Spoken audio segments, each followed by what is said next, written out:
Hello, welcome everyone to another Author Pep Talk here for Novel 90 Spring 2026. I hope you are all as excited as I am. I cannot believe we are on our fourth cycle of Novel 90. It has just been such a wild ride. If you don't know me, my name is Bekah Brinkmeier, and I am the coach of Team Plantser. Shout out to Plantsers. I just want to welcome you, one and all, to our Author Pep Talk series. I do want to just start this off. I like to do this exercise. Let's just take a breath together for a second.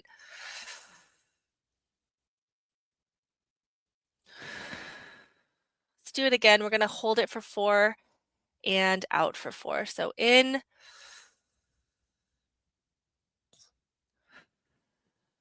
Okay, so we've made it. And this challenge is something that could genuinely change how you see yourself as a writer. I believe in the power of Novel 90 because I have seen it create so many wonderful outcomes for our participants.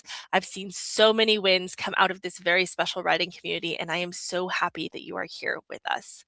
Today, we are going to talk about the power of 10 minutes. And I know some of you are like, 10 minutes. I mean, this video is probably going to be 10 minutes. But 10 minutes and your novel, stay with me. This could be a game changer for you. Now, when I talk about what this 10 minutes looks like, I am really talking about outrunning our inner critics.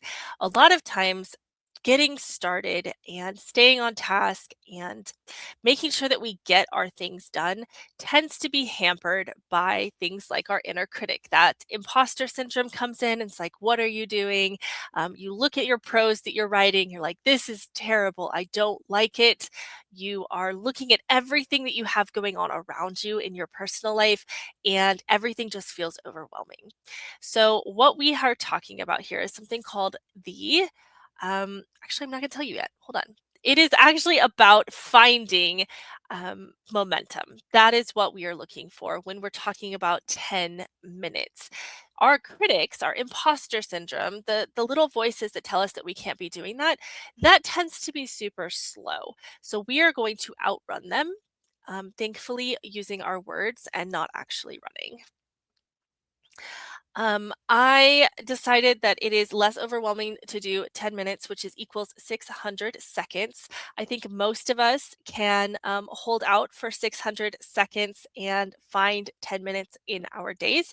Obviously, not everyone has the same amount of time, but I am hopeful that each one of you, will be able to find that 10 minutes to do this. So, welcome to the 10-minute dash, as a way of writing your book.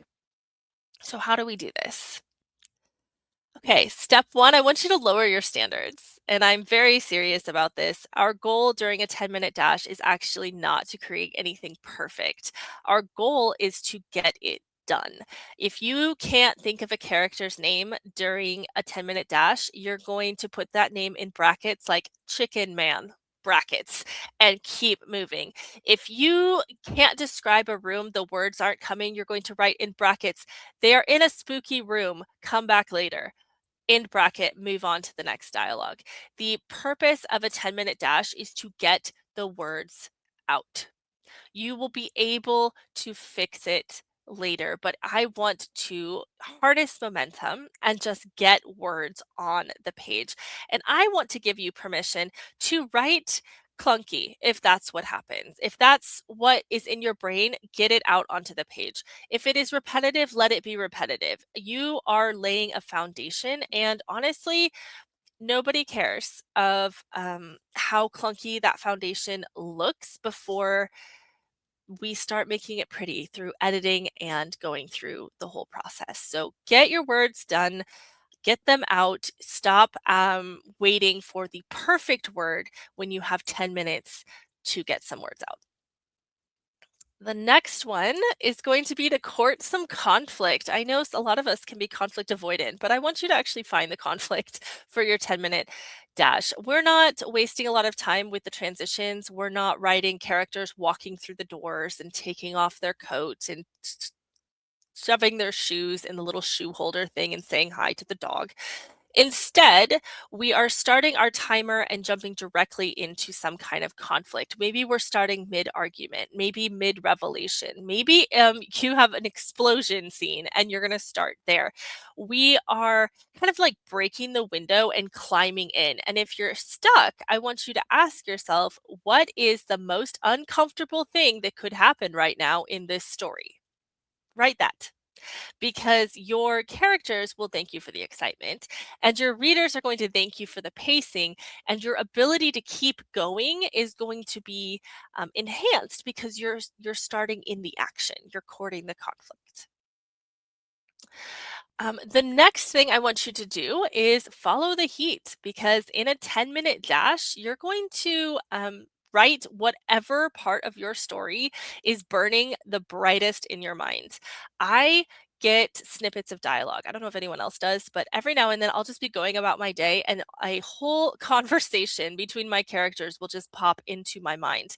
I have my phone is constantly next to me because I do write via dictation. So I might have my phone, I might get leave a voice note for myself and try to recreate it. If I am in a place where I can actually dictate that conversation, I'm definitely going to do it.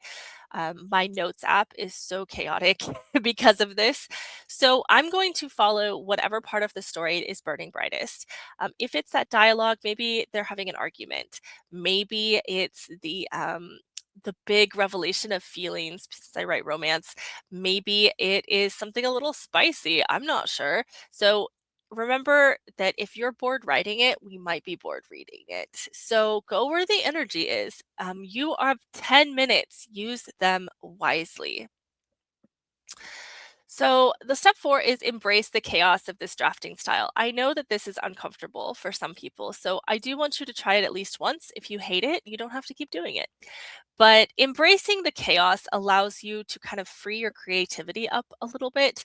These 10 minutes, I was talking to our other coaches and I almost want to describe them as like an archaeological dig. I'm not sure if that's because I've been watching Indiana Jones or not, but it's like an archaeological dig, right? You are shoveling dirt to find the bones of your story, and you need to embrace a certain amount of chaos when it comes to that. So I want you to think about this process and what you could do in 10 minutes. And if people are like, 10 minutes isn't worth it, let me introduce you to the math. To use an expression that's used in my household a lot, the math is mathing.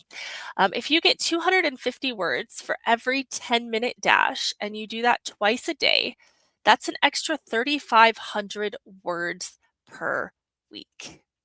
That is an extra, if there's 4 weeks in a year, that's an extra, what is that? 14,000, I didn't do this math, 14,000?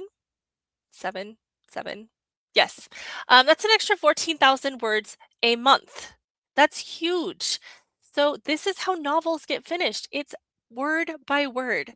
It is 10-minute dash by 10-minute dash. And the cool thing about this is that if you're flowing, let's say you do find some flow state in that 10 minutes, what's to stop you from doing another 10-minute dash and another one? And then all of a sudden, you've jump started your creativity. Maybe you did 3 dashes or 3 sprints, 10-minute sprints in one section, and you do another 3. Later, all of a sudden, your word count per day is up, up, up, and your story is moving again.